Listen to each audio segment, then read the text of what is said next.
Сәлем, достар! Бүгін осындай грек жаңғағынан кесілмелі пирожныйлар жасадым. Бірге соңына дейін көріңіздер, рецептімен толықтай бөлісетін боламын. Алдымен бізге осындай фольгадан 3 форма жасап алу қажет. Міндетті түрде, себебі біз бір форманы пайдаланып, оны пісіріп түсіргенде корждарымыз сынып кетуі мүмкін. Сол себепті фольганы бір қабаттап, мінекей осылай 30-20 етіп 3 форма жасап аламыз. Мінекей жан-жағын түйеміз және формамызды жайлап шығарып аламыз. Ал егер осындай 4 форма болмаса, онда кез келген сызғышты пайдалануға болады. Алдымен корждарын пісіріп аламыз. Ол үшін бізге қажетті заттар: ұн, қант, сұйық май, грек жаңғағы, қопсытқыш, жұмыртқа және сливки. Мен миксердің көмегімен жасайтын боламын. Алдымен 4 жұмыртқаны жай жылдамдықпен араластырып аламыз және қантты біртіндеп 2-3 бөлікке бөліп аз-аздан салып тұрамыз.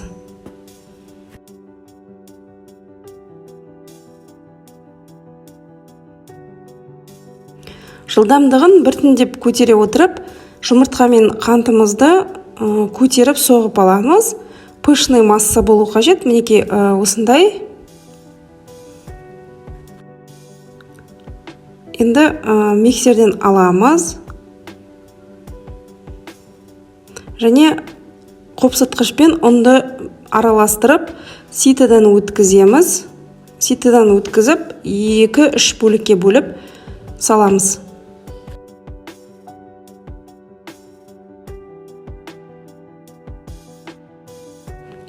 Және астынан үстіне қарай араластырамыз. Біздің массамыз отырып қалмауы қажет. Мінекей осылай астынан үстіне қарай жайлап айналдырып араластырып аламыз. Қалған ұнымыздың барлығын салдық. Тағы да жақсылап біркелкі болғанша араластырамыз және оның үстіне сұйық майды құямыз. Сливкиді, яғни клегейді құямыз. Оны да араластырамыз. Араластырғанда сақ болу қажет, массамыз қатты отырып қалмауы қажет. Енді грек жаңғағын блендердан өткізіп уақытап алып, оны да саламыз және жақсылап тұрып араластырамыз. Мінекей біздің бисквитіміз дайын болды. Енді осы массаны 3-ке бөлеміз. Яғни весыға қазір өлшеп аламын және оны теңде 3 бөлікке бөлетін боламын. Мінекей 670 грамм болды барлығы. Енді 3 формаға мен 233 граммнан әрқайсысына бөліп салатын боламын. Салып аламыз және осы формамыздың жан-жағына барлығына жеткізіп, барынша тегістеп жаямыз. Тегістеп жайып алғаннан кейін қызып тұрған пеште 180 градуста 10-12 минут пісірсек жарайды. Мінекей мен біріншісін кішкене ұстап қойдым. 15 минутта, негізі 10 минут, 12 минут жарайды. Екінші корж және үшінші коржды осылай пісіріп аламыз.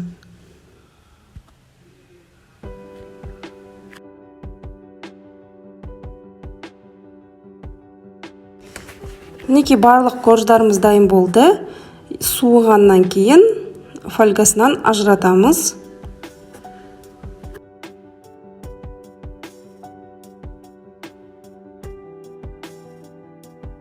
Мынау менің бірінші пісірген коржым.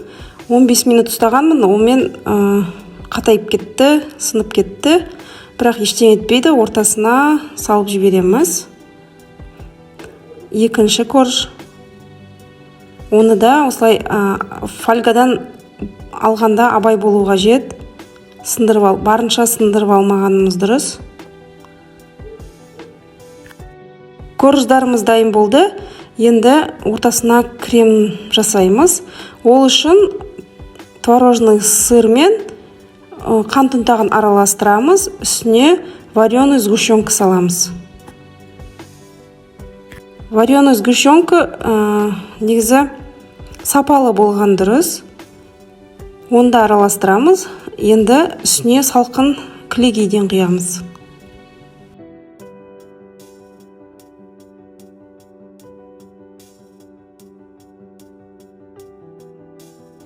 Барлығын миксердің көмегімен араластыра отырып, қоюланғанша араластырамыз. Бізде осындай қою крем пайда болады.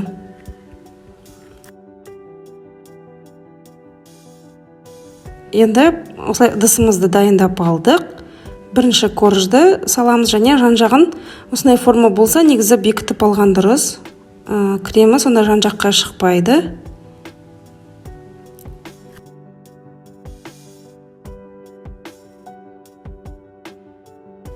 Енді бірдей болып шығу үшін бұл кесетін пирожный болғандықтан бірдей болған дұрыс. Сол себепті кремді де үшке бөлеміз. Тең қылып весімен бөліп алған дұрыс. Тегістеп жағамыз жан-жағына.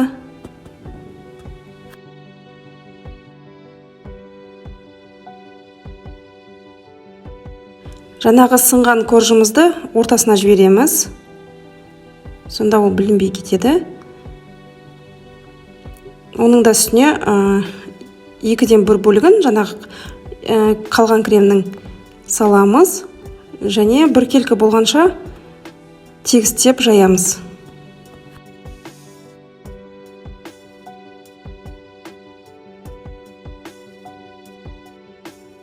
Мінекей соңғы коржды кейін қаратып тегіс жағын жаямыз.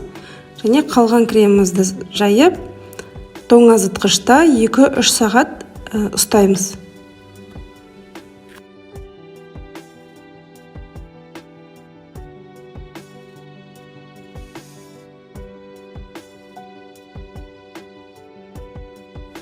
Осылай тоңазытқышқа жібергенде бетін жауып алған дұрыс. Себебі тоңазытқышта басқа да тамақтар бар, оның иісі сіңіп қалмаудан сақтайды. Неге 2-3 сағат өтті, енді формамызды жайлап аламыз және жан-жағын кесіп тастаймыз.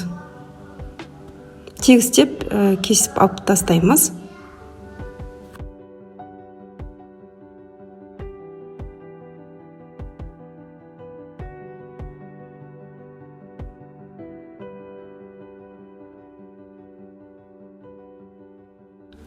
Дайын болған пирожныйларымызды қалаған формаға өзіміз кесіп аламыз. Мен неге осылай 2-ге бөлемін ұзыннан және 4-ге бөліп, барлығын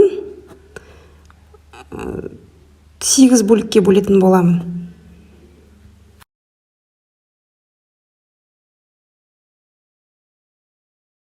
Кесіп болғаннан кейін үстіне вафельный крошка немесе басқа да өздеріңіздің қалауыңызша әдемілеуге болады. Мінекей пирожныйларымыз дайын болды. Енді әдемілеп осылай саламыз ыдысымызға. Өте дәмді және әдемі пирожныйлар кез келген қонақтық дастарханға ұсынуға болады. Достар, егер видео ұнаса, мені қолдап, лайк, комментарий қалдырып, подписка жасауды ұмытпаймыз. Ас болсын.